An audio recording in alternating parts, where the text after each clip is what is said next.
एक ऐसा भयानक युद्ध जिसमें महाशक्तिशाली बाली का अपना ही वरदान उनकी मौत का दुश्मन बन गया और मजबूर होकर बाली को युद्ध के मैदान से भागना पड़ा, वो भी हनुमान जी से डर के।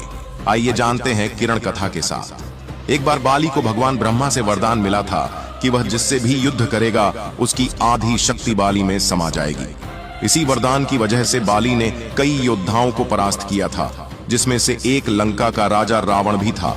बाली ने रावण को 6 महीने तक अपनी बगल में दबाकर बंदी बना रखा था।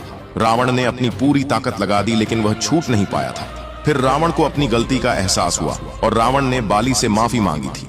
इसी अहंकार में आकर बाली ने हनुमान जी को युद्ध की चुनौती दे दी और हनुमान जी को उकसाने के लिए उसने श्री राम जी का घोर अपमान किया।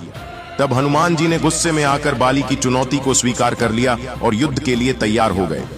तभी ब्रह्मा जी प्रकट हुए और उन्होंने हनुमान जी को अपनी शक्ति का 10वां भाग ही ले जाने का आदेश दिया।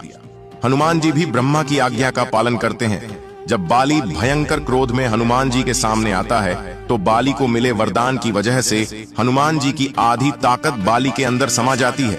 लेकिन तभी बाली का शरीर एकदम से गर्म होकर कांपने लगता है और उसकी नसें फूल के फटने लगती हैं।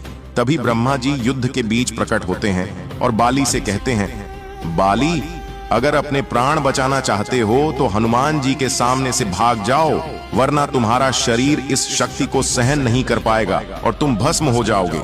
इसके बाद बाली मजबूर होकर हनुमान जी के सामने से भाग जाता है। अगर हनुमान जी अपनी पूर्ण शक्ति के साथ युद्ध के मैदान में उतरते तो बाली का शरीर उस शक्ति को जरा भी संभाल नहीं पाता और तुरंत भस्म हो जाता। जय हनुमान जी की।